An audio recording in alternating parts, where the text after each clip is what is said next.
Hi guys, this is Katja with Creators Image Studio.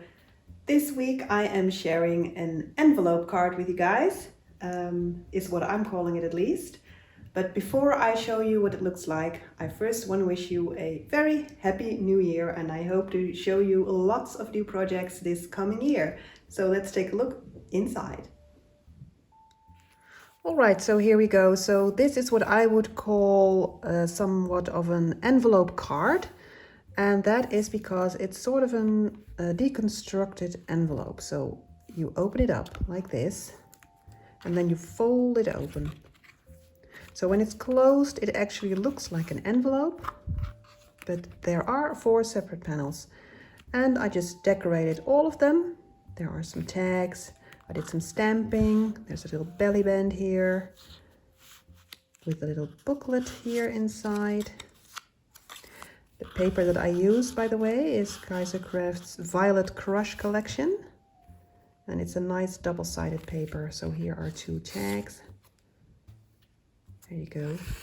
And I also used a brandless Dutch collection to add some more patterns because I only had a couple of sheets of the Violet Crush collection by Kaisercraft. So here is a best wishes tag in a cute little envelope.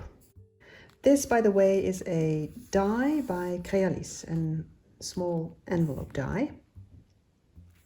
So you fold it closed like this, and then there's a magnetized closure, and there you go. So you could actually, I guess, use this as an actual envelope, but I'm just going to put this into the mail in an envelope of its own. So there you go. So you can decorate as you please. I kept mine flat to fit it easily into an envelope. And you can, of course, give it every theme that you like. All right, and we're back. So I hope you like this design, guys. Let me know what you think below in the comment section. This one is going to Canada, to Diane. Hi, Diane. So leave a comment below, guys. Let me know if you found this inspirational, if you're gonna make one yourself, and press the like and subscribe to my channel. See you next time. Bye bye.